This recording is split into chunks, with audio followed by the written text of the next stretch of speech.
Hi guys, this is James. And this is Denny from TeaDB, and we are doing episode 32. Yep, and so today, Stefan from Teamasters sent us a bunch of samples, and this is actually the one I'm most excited to try. Cool. Today we're going to be drinking Shan Li Xi Shui Oolong. So that's a lot of words. Yeah. Shan Li Xi is the mountain, Right. so you might be familiar with that.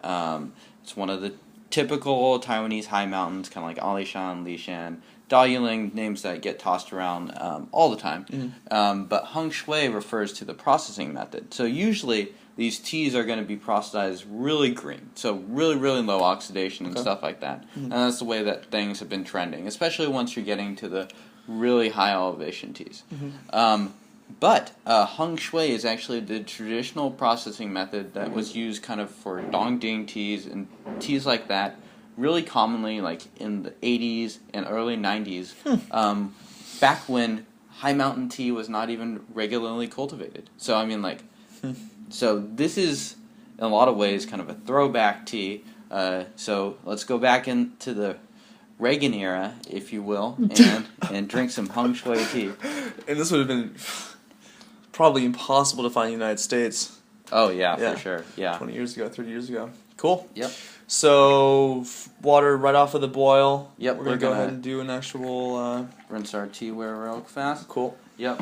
And so, what characterizes a Hung Shui tea? Well, it tends to be pretty simple. Like a higher amount of oxidation than is typical, and that's partially because of the times and stuff, like kind of like transportation costs and stuff like that. And a long, slow roast. So it's not flash roasted or anything like that. They'll do a slow baking process. Okay. And so this tea is one of like the great ones to particularly age, if you're talking about like aged oolongs and stuff like that. Cool. So the green stuff is not good aged, but like stuff like this, totally. Yeah, and you can see actually that it's hard to tell right off of face value from the look of the leaves themselves, but you can see that it's nice and beautiful and kind of dull a little bit. Wow. Oh, wow. It smells really sweet. Yeah, very sweet. Almost like doughy. Oof. It smells really good. Actually kind of reminds me, believe it or not, of the sweetness is kind of a lactose sweet, yeah. Interesting. Lactose, so kind of like a milky, kind of the milk oolong, but I'm sure that we're gonna get a different taste out of it. So we're actually gonna be doing a rinse here. Okay. Just because that's the style I'm familiar with. Although that first one looked amazingly clean, but this is also an aged tea. And aged teas in general, you're gonna want to rinse a little bit. Yeah. And by aged, I mean 2011. So not really too aged, but like this is not your super fresh oolong. And aged teas, too, will take a little bit longer to open up. And looking at the leaves right now, it kind of looks like that is the case. Coincidentally, you're actually seeing the roast come out more after this first rinse, where the leaves are actually turning a little bit darker. But they still look nice and green. Yep.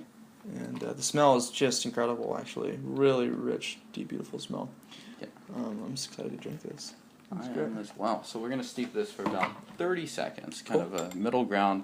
We're using 7 grams of leaf for a 100 milliliter gaiwan. So pretty run-of-the-mill steeps and stuff. It'll fill that up completely, no doubt. And so what makes this especially remarkable is usually this Hung Shui, this traditional tea is going to be done kind of at lower elevations, like Dongding and stuff like that, or places kind of in the low plains, because the cost of it is less. Like if you deviate from kind of like that ultra green, low oxidation style, not only is it more difficult because it requires more processing. If you screw it up, the cost is higher. Right. Interesting. So we are going to up. And for a roasted oolong, it's coming off really light in terms of the saturation and color of the liquid itself. Yep. And if we were to compare this versus like the aged Alishan we had at Camellia Sensis, it's coming off very differently. The charcoal roast there was much, much heavier. Oh my gosh. Yeah, you can definitely see the green still in this, whereas that was just basically pure black. Yep. Cheers.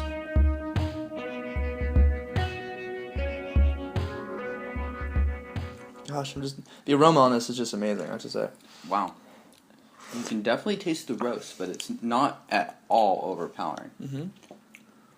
So, I keep saying this on the show, but I have this experience with aged teas that they have this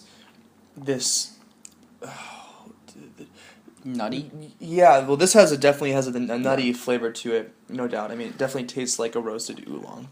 But there's this kind of like layer of dulled metallicness. I don't know how to describe it. It's so strange to me, but yeah. And getting that here too. You kind of described that before in kind of a floating leaves aged Taiwanese. Right.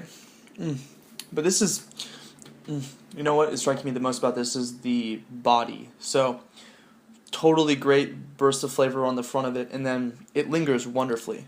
Yeah. I don't know if you're experiencing that now, but just even off of first steeping, this is... It definitely does. And the Lovely. roast does too, actually, which is very interesting.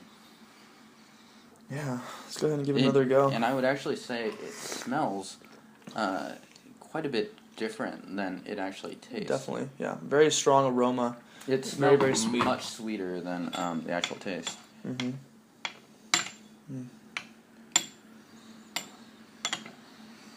You know, I'm actually getting fruity notes off of this a lot. Very interesting.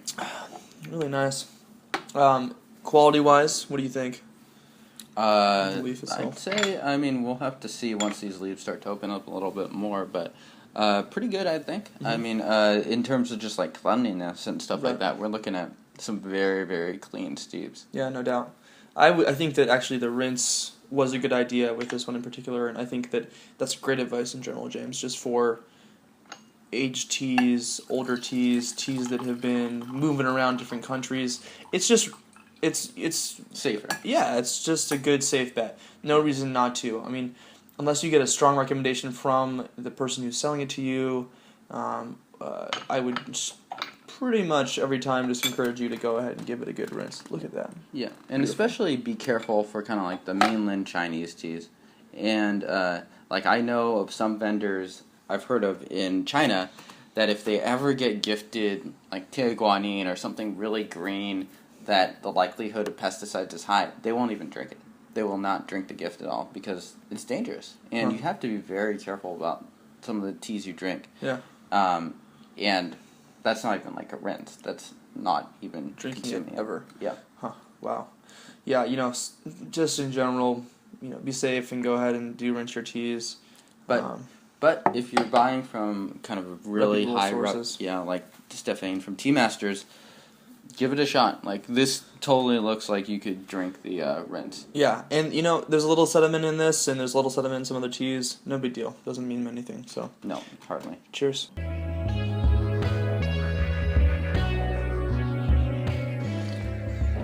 It's got a little bit of that high mountain-y flavor, kind of, especially on the front. A little vegetal, maybe. And strong lingering taste. Exactly. Like you That's what I'm really enjoying the most Yeah. about this. Yeah. And that's where that weird, effervescent, metallic stuff, whatever I'm talking about, that's where that kind of lies in there, I think. This is really, really pleasant. And different, you know, I think this is... I'm surprised, had I not known anything about this tea, just looking at it, wet leaves, I would be surprised by it brewing something like this. Looks like it's going to brew something just much more traditional, lightly oxidized tea. This is I'm really nice. really curious to how this would also age, and this is more of a question than having an answer for it particularly, but I just don't know how this would change over time. And yeah, I mean, yeah, on his blog, Stephane also does offer some aged versions of Hung Shui from like 1991 or something like that. I'm sure it's not cheap, but it'd be a very interesting experience to taste that. Really nice viscosity too. Yep. And really get that lingering taste gives me these interesting kind of fruit notes. Yeah, hard to describe, but really, really lovely. Yep. And there's a couple different ways to age tea when we're talking about oolong. So you can either do it kind of the way that Camellia sinensis tea, the Alishan from 1999, I believe, was done, where they kind of charcoal roasted it every 3 years or something like that. or you can slowly bake it and kind of produce one roast at the beginning, similar to this tea, and then simply store it for a number of years. Keep it dry and in a good place. Yep. And so there's a couple different schools of thought as to which one's better, but those are kind of like the dominant schools, at least for roasted oolong. Yeah. How do you think you would drink this in what context if you were to get this on kind of a regular basis? Very good question. Because this is kind of like a rare tea and stuff like that, I would probably save it for when I have a really clean palate and share it with people that would really just be able to appreciate it, like yourself or other people, I don't know, people that would take this tea seriously. Because this deserves attention. It doesn't deserve to just be like, oh, let's turn on the Seahawks game and drink some Shui Oolong. It's not that type of thing. I agree entirely, yeah. It's something to pay attention to. And that's just reflected, too, in the taste and flavor of this. And wow, look at how much deeper the color is now. And this is what, the third steeping? Yep. Including a rinse? So, and I bet this tea goes on for a long time. And the leaves are big and open now. It's wonderful. Really nice.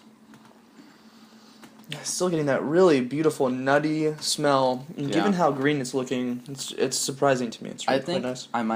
This might be one of the most nutty teas I've ever tasted, honestly. Interestingly enough, yeah.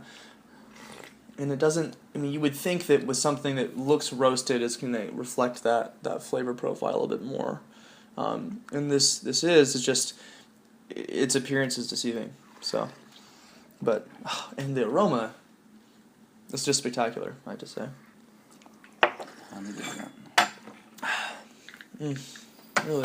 Really nice. Yes, quite interesting. Yeah. Very different, too, from how it's tasting.